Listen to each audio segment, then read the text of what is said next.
So hello everyone, आज हम करने जा रहे हैं स्टैटिस्टिक्स का प्रैक्टिकल पोर्शन स्टार्ट। ठीक है, और प्रैक्टिकल पोर्शन में सबसे पहले हम ये देखेंगे अरेंजमेंट ऑफ डेटा, उसके बाद ही हम किसी चीज को निकाल पाएंगे। तो सबसे पहले देखिए अरेंजमेंट ऑफ डेटा।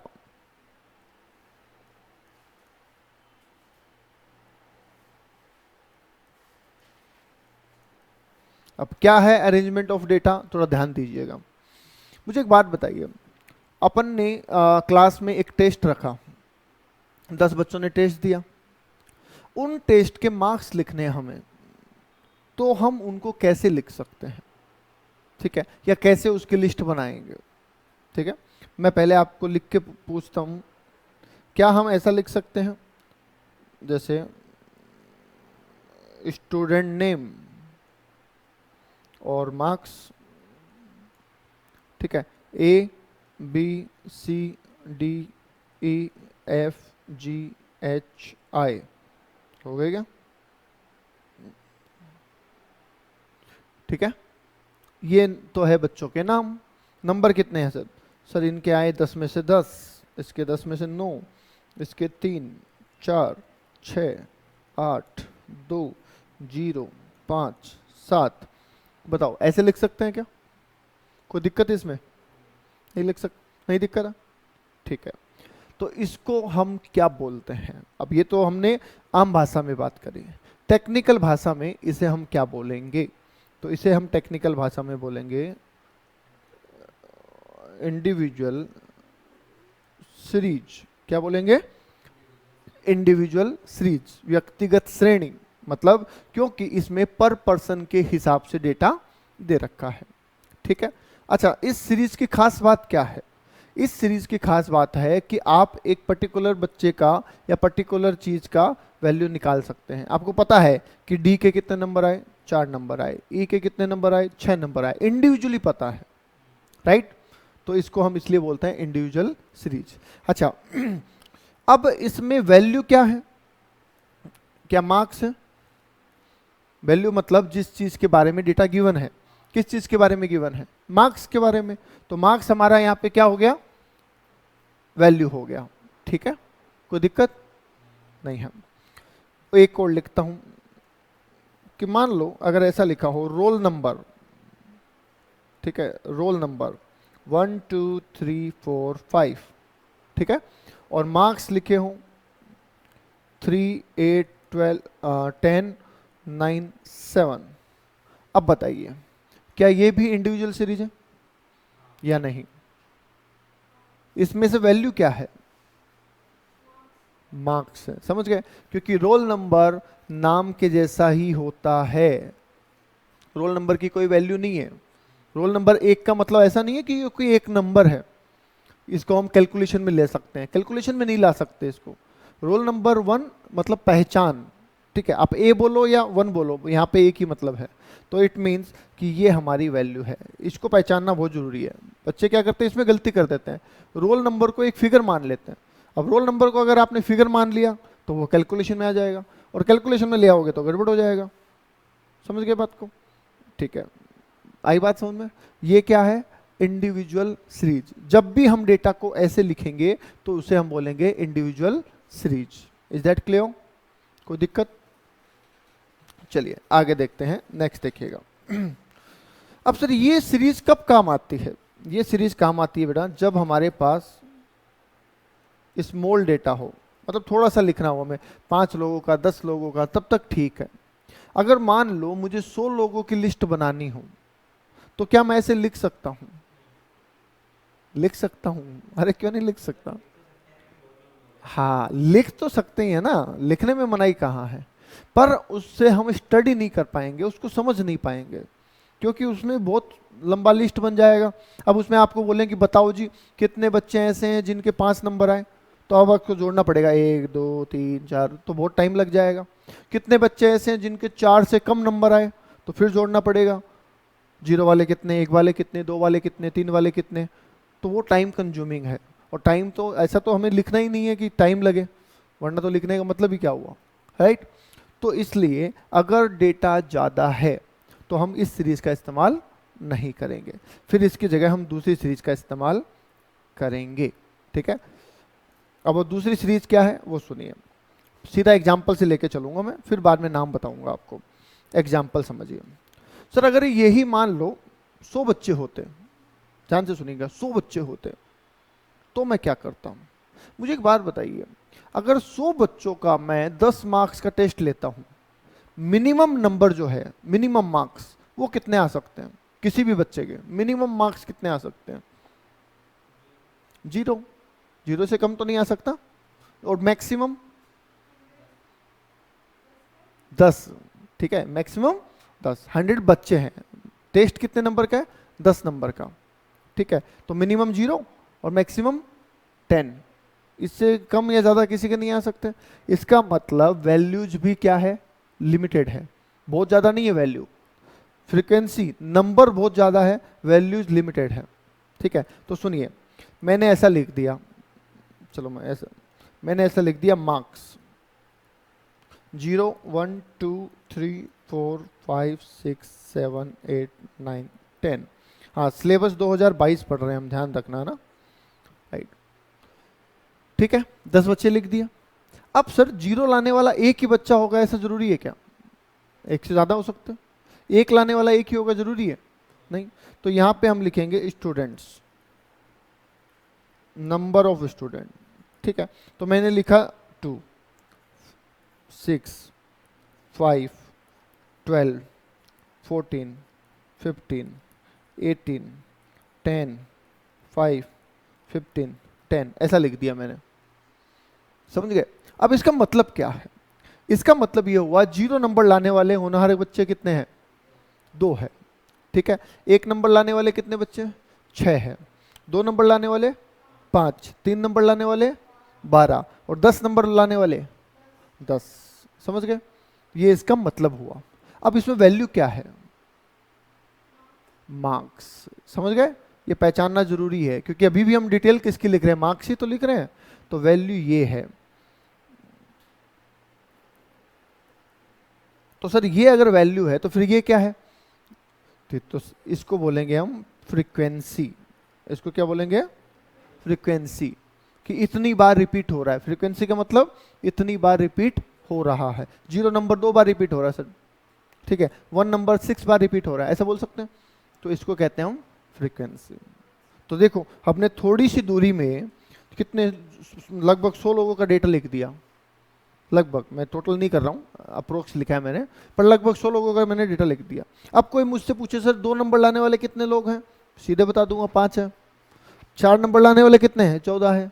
तो बता सकते हैं ना, इजीली, अंडरस्टैंडिंग है। ठीक है, तो लिख भी दिया और समझने लायक भी है, अच्छी बात है। तो इस सीरीज को क्या नाम देते हैं हम? Discrete series. इसे क्या बोलते हैं? Discrete series. समझ गए? ये कब काम आती है? इसको लिखने के 2 रीजन है। एक, लिमिटेड वैल्यू, जब हमारे पास क्या हो, वैल्यूज लिमिटेड होनी चाहिए। और दूसरा, मीडियम डेटा।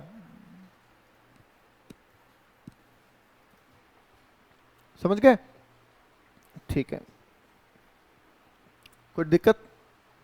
चलेगा?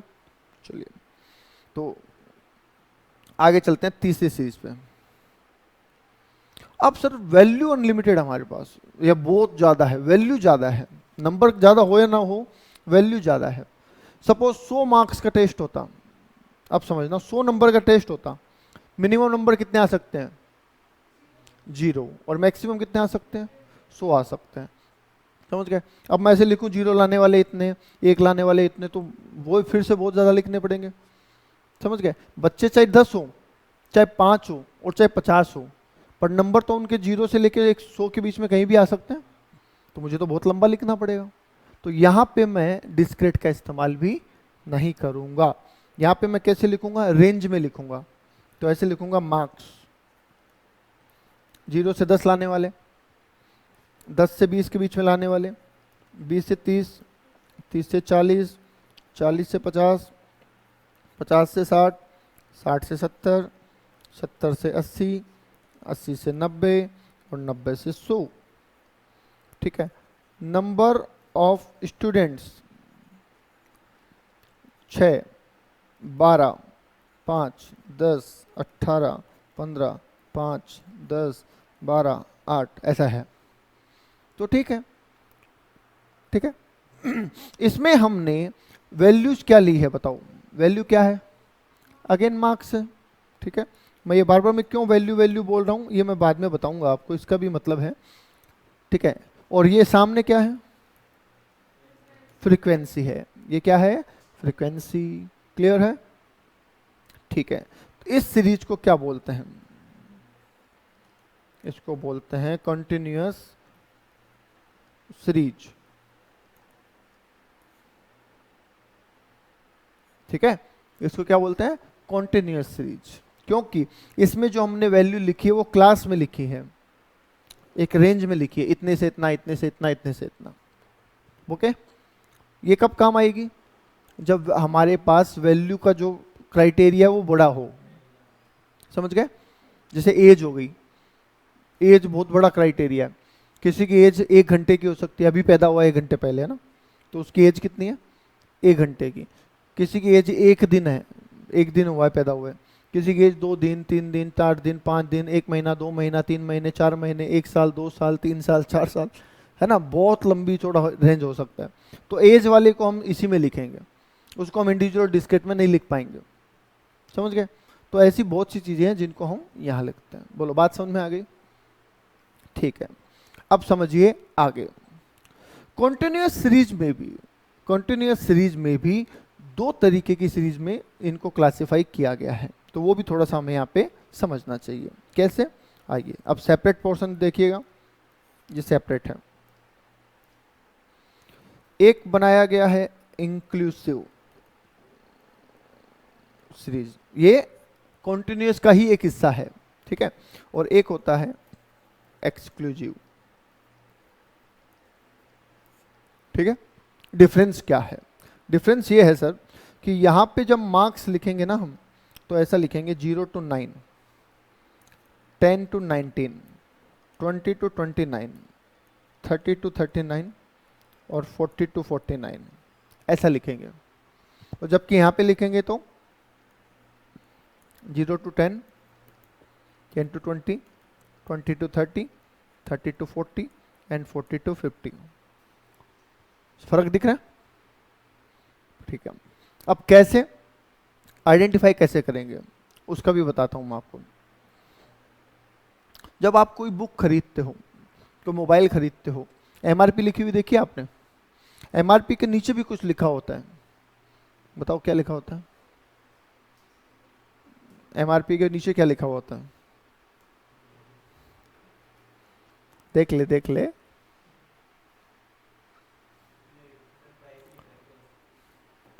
इंक्लूसिव ऑफ ऑल टैक्सेज ऐसा लिखा हुआ रहता है। ठीक है, इट मीन्स कि इसमें सारे टैक्स शामिल है, इस रेट में अलग से नहीं लगेगा।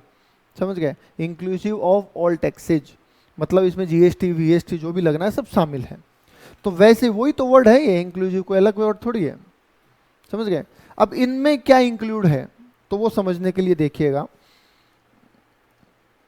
ये जो क्लास है, ये जो है ना रेंज, इसको बोलते हैं क्लास। इसको क्या बोलते हैं? क्लास। ठीक है, अब इस क्लास के इधर लेफ्ट साइड में जो होते हैं ना, जितनी भी वैल्यूज होती हैं, इन वैल्यूज को बोलते हैं बेटा लोअर लिमिट। याद रखिएगा, ये आगे काम आती है। इनको क्या बोलते हैं? Lower limits. और जो राइट साइड में होती हैं इन्हें बोलते हैं अपर लिमिट्स। ठीक है, लेफ्ट साइड में लोअर लिमिट्स, राइट साइड में अपर लिमिट्स। राइट, अब देखिए, अगर मैं आपसे पूछूं, इंक्लूसिव सीरीज वाला देखना, अगर मैं आपसे पूछूं कि जिस बच्चे के 0 नंबर आए वो कौन से ग्रुप में है? कौन से ग्रुप में है? 0 to 9 में है। राइट, जिस बच्चे के 9 मार्क्स आए वो किस में है? 0 to 9। इसका मतलब इस क्लास की लोअर लिमिट और अपर लिमिट क्या दोनों इसी में शामिल है? लोअर लिमिट और अपर लिमिट दोनों इसी में शामिल है, तो इसलिए इसको क्या बोलते हैं? इंक्लूसिव सीरीज, क्योंकि इंक्लूड करती है अपनी दोनों लिमिट को। समझ गए? तो हम यहाँ पे लिखेंगे इट इंक्लूड्स बोथ लिमिट। ठीक है, अब आते हैं एक बार थोड़ा इधर आइए। 0 मार्क्स वाले किस में है? एक्सक्लूसिव वाले में बताइए। 0 मार्क्स जिसके है वो कौन से ग्रुप में है? 0 to 10 में है। ठीक है, ओके। जिसके 10 मार्क्स आए वो किस में है? एक में आ सकता है ना, दोनों में तो नहीं आ सकता।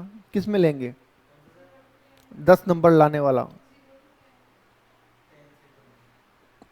अब डाउट है ना, मन में डाउट आना चाहिए ना कि 10 नंबर लाने वाला कौन से में आएगा। ये डाउट तो आना ही चाहिए कि सर पहले ग्रुप में आएगा या दूसरे में आएगा। ठीक है, तो यहां पे आपको ध्यान देना है, एक्सक्लूसिव का मतलब होता है एक्सक्लूड। जब हम करते हैं तो ये क्या करता है? It excludes it's upper limit. ये क्या करता है? अपनी अपर लिमिट को एक्सक्लूड कर देता है, अपने आप से बाहर कर देता है अपनी अपर लिमिट को। इसका मतलब पहले ग्रुप में 9.99 तक क्या आएगा? बोलो, ये मतलब हुआ क्या? तो 10 लाने वाला कहां गया? अगले ग्रुप में गया। समझ गए? 20 लाने वाला 20 to 30 में चला गया। समझ गए? तो ये अपनी अपर लिमिट को क्या करता है?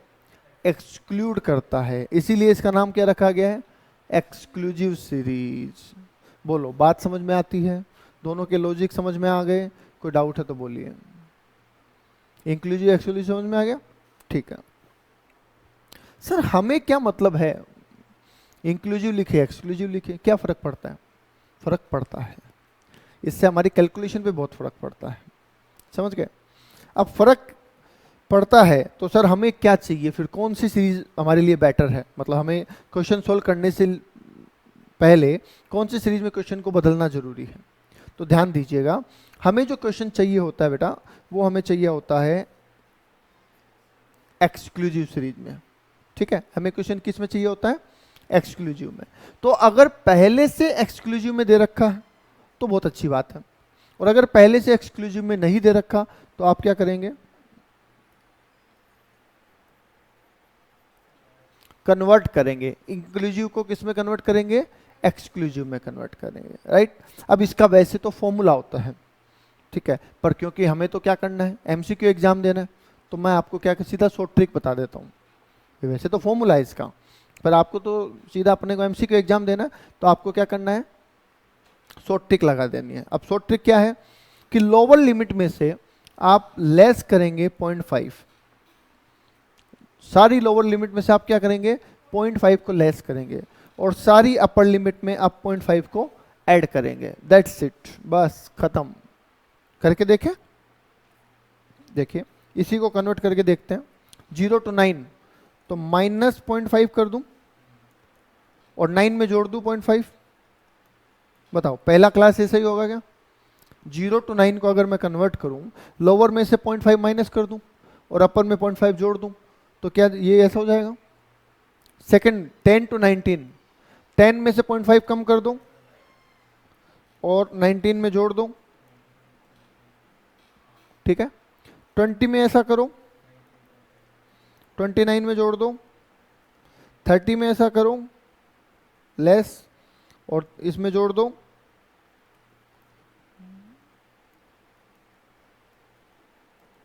लो जी, ये कन्वर्ट हो गया। बताइए,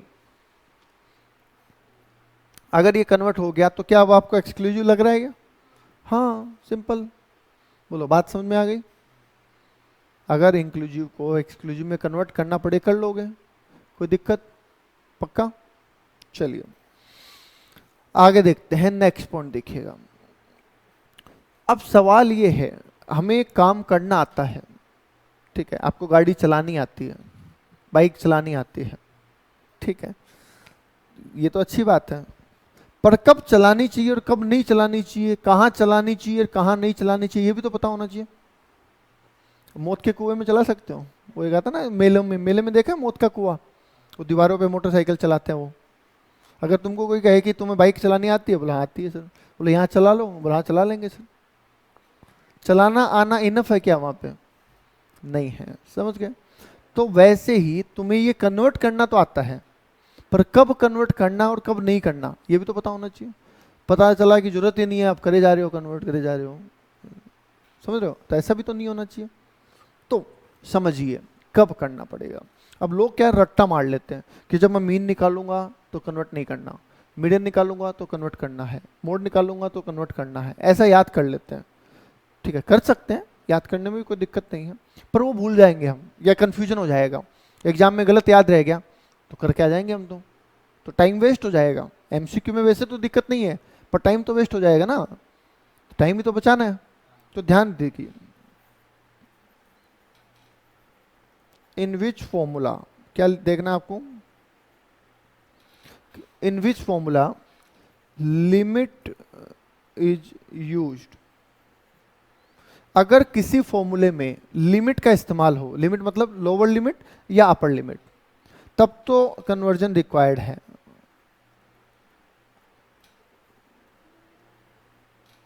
तो कन्वर्जन क्या करने की जरूरत है।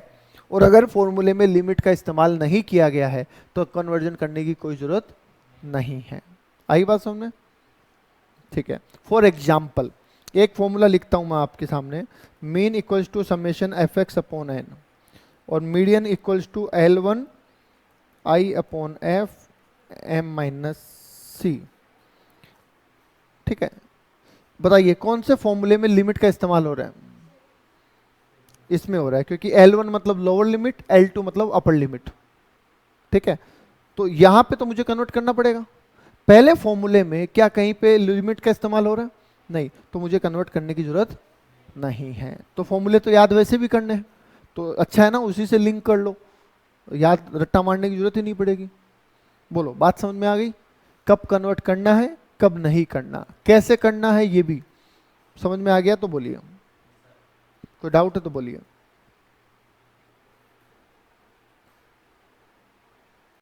Okay, done.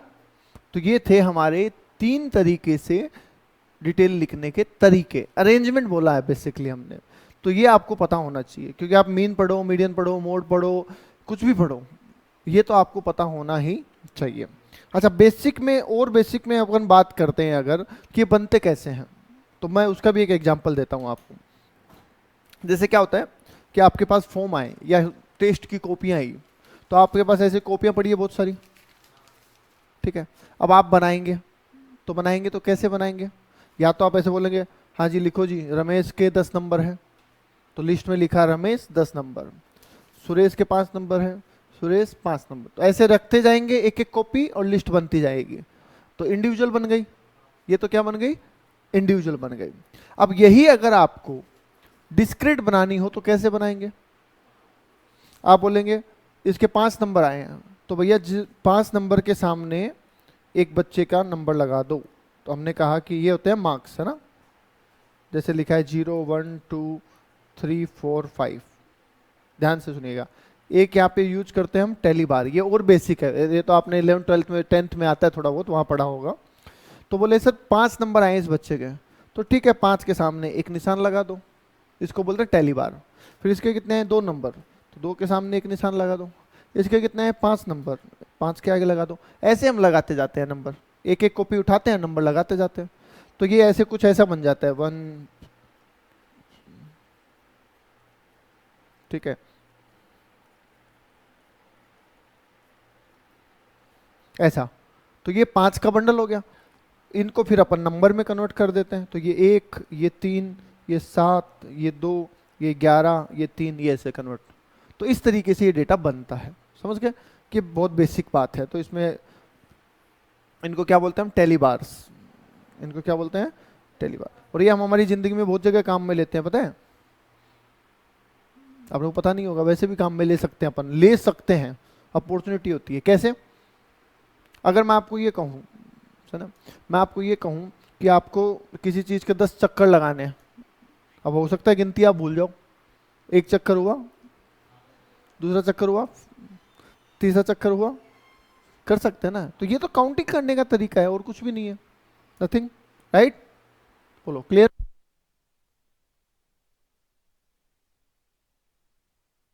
ओके, चलिए आगे।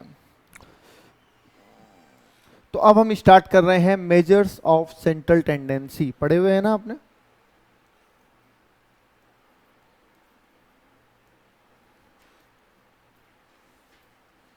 Measure of central tendency, short में बोले तो मीन मोड मीडियन, पढ़ा हुआ है? ठीक है, पक्का? चलिए, क्या क्या है इसमें ध्यान दीजिएगा थोड़ा सा। एक है सर इसमें मीन, एक है इसमें मीडियन, और एक है इसमें मोड। ठीक है, मीन मीडियन मोड। अब मीडियन के साथ और भी चीजें आती हैं, और मोड के साथ और मीन के साथ सब में कुछ ना कुछ ऐड ऑन होता है। तो क्या क्या है वो और देखिए थोड़ा सा। मीन में अर्थमेटिक मीन होता है, हार्मोनिक मीन होता है, और ज्योमेट्रिक मीन होता है। तो तीनों हमारे सिलेबस में है, तो ये तीनों भी हमें पढ़ने होंगे। ठीक है, साथ ही साथ बात करें मीडियन, तो मीडियन के साथ और भी चीजें हैं, तो प्लस क्वार्टाइल्स, ठीक है, plus ऑक्टाइल्स, plus deciles, plus percentiles. तो ये सारी चीजें भी हमें पढ़नी पड़ेगी। ठीक है, अब मोड, मोड में यूनिमोडल, बायोमोडल, मल्टीमोडल, ये क्या होते हैं, ये सब चीजें हम पढ़ेंगे। तो ये इतनी चीजें हमें पढ़नी है। Is that clear? ठीक है, तो सबसे पहले क्या स्टार्ट करते हैं हम? मीन। और मीन में भी कौन सा करते हैं? तो वन बाई वन पढ़ेंगे सारे। चलिए,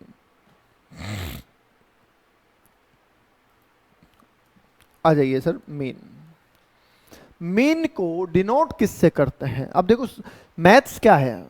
मैथ्स सिंबल का खेल है।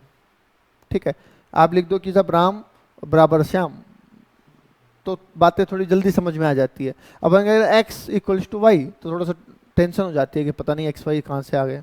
ऐसे ही तो होता है। तो मैथ में क्या होता है, सिंबॉलिक चलती हैं चीजें, इसलिए दिक्कत आती है थोड़ी सी। तो मीन को सिंबॉलिकली हम क्या कहेंगे? क्या बोलेंगे? एक्स बार से डिनोट करेंगे। इसको आप सिंपल मीन भी बोल सकते हैं।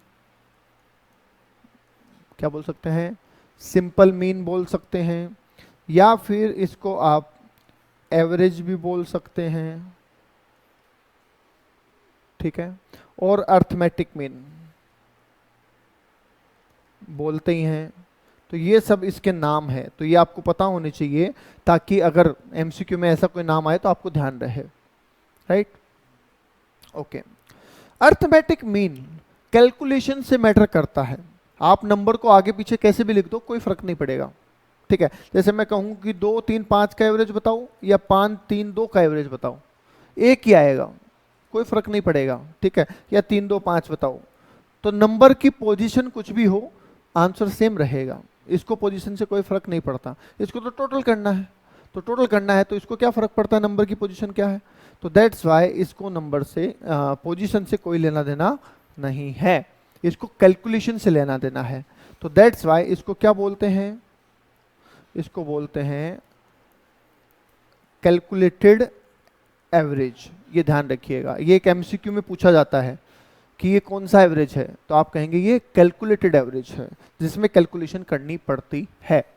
ठीक है, कहीं ऐसे भी आते हैं जैसे मीडियन है, जरूरी नहीं कैलकुलेशन करो, आप पोजीशन के हिसाब से बता सकते हो। तो इसलिए आपको पता होना चाहिए ये क्या है, calculated average. Is that clear? ठीक है, अब दूसरा एक और एमसीक्यू सुनिए, ये सब एमसीक्यू कवर करवा रहा हूं मैं साथ में। एक एमसीक्यू ये है सर कि सेंट्रल टेंडेंसी जो है, मीन और मीडियन जो है, ये फर्स्ट मेजर है। ये क्या है? फर्स्ट मेजर है। फर्स्ट मेजर का मतलब क्या है कि पहले मीन मोड मीडियन निकलेगा,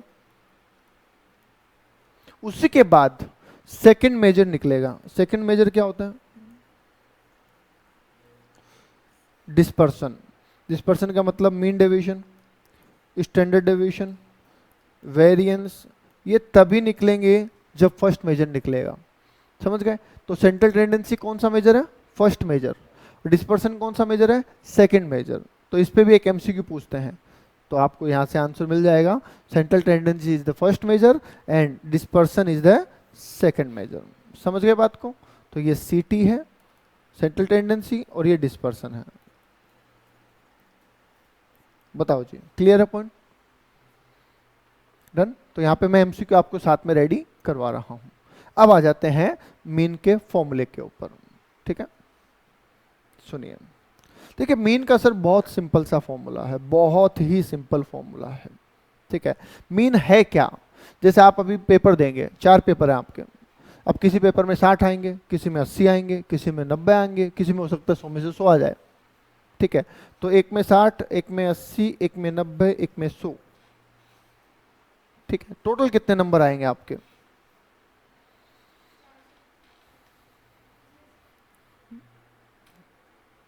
330।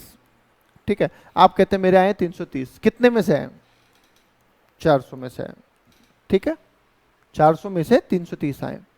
ओके, अब आपको बोले एवरेज कितना है? एवरेज मतलब कि अगर हर सब्जेक्ट में कितने कितने आए, मतलब बराबर माने तो कितने कितने बनते हैं? आप बोलेंगे डिवाइड बाई 4।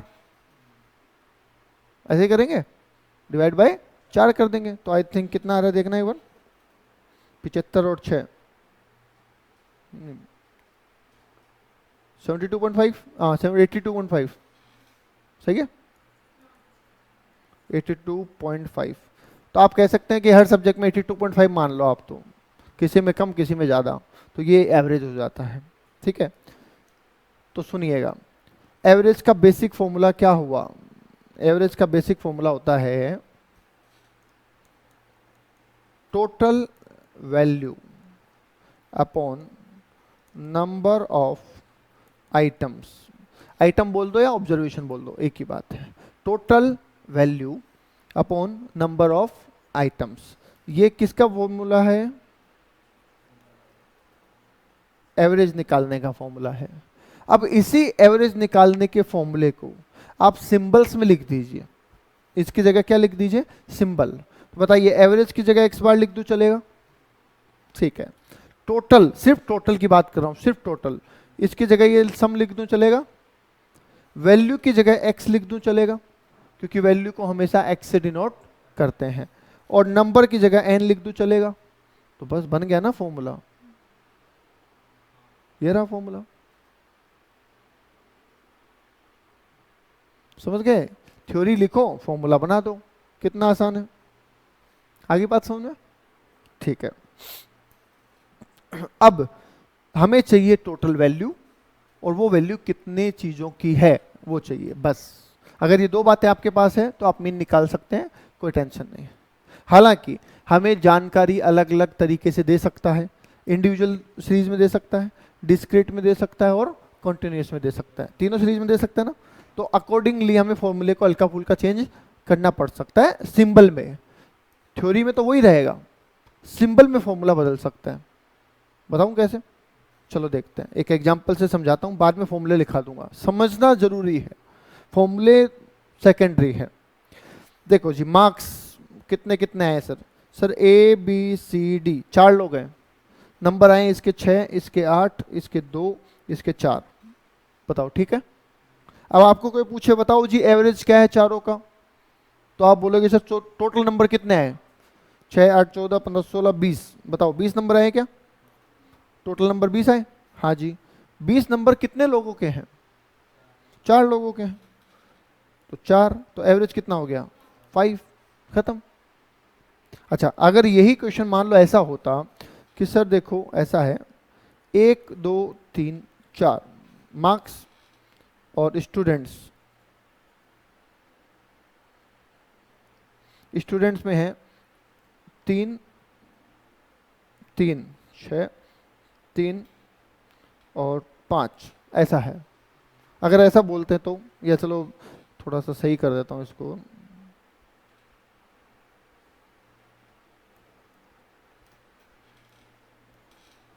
ठीक है, ऐसा होता। अब टोटल मार्क्स कितने हैं बताओ? टोटल मार्क्स कितने हैं? 10 है? नहीं, टोटल मार्क्स सारे बच्चों के मिला के कितने नंबर आए? सारे बच्चों के मिला के कितने नंबर आए? तो देखिए, 1 मार्क्स लाने वाले 3 बच्चे हैं, तो इन तीनों के टोटल नंबर 3 हो गए क्या? ठीक है। 2 नंबर लाने वाले 3 बच्चे हैं, तो इनके 6 हो गए क्या? 3 नंबर लाने वाले 2, इनके भी 6 हो गए, और 4 नंबर लाने वाले 5, इनके 20 हो गए। तो टोटल तो ये हुआ ना। अरे ऐसे अब मार्क्स थोड़ी जोड़ोगे, अब तो ऐसे जोड़ना पड़ेगा ना, क्योंकि नंबर ज़्यादा हो गए, बच्चे ज़्यादा हो गए। तो कितने हुए? 6, 12, 15, 35। बताना सही है क्या? 35 नंबर। ये 35 नंबर कितने बच्चों के हैं? ये 35 नंबर कितने बच्चों के हैं? 13 बच्चों के। 3 3 6 2 8 5 13, ऐसे ही है ना। तो हम बोलेंगे टोटल, अब देखो थ्योरेटिकली हम क्या बोलेंगे, टोटल नंबर 35, बच्चे कितने? 13। तो बस मीन निकल गया। ठीक है, जबकि फॉर्मूले में क्या हो जाएगा, ये x है, ये f है, और ये fx है। समझ रहे? तो हमने फॉर्मूला क्या लगाया, क्या हमने समेशन fx लिखा, fx का टोटल लिखा, और नीचे n लिखा। तो सर यहाँ तो फॉर्मूला समेशन x था, यहाँ पे fx कैसे हो गया? क्योंकि इंफॉर्मेशन देने का तरीका अलग था। खाली उसी का तो परिणाम है, उसी की वजह से तो फॉर्मूला चेंज हुआ है, बाकी तो हमने कुछ किया ही नहीं।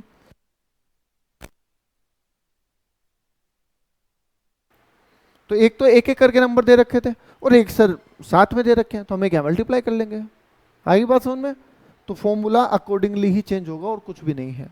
ठीक है, अगर सर यही जानकारी जैसे ऐसे देती, एक नंबर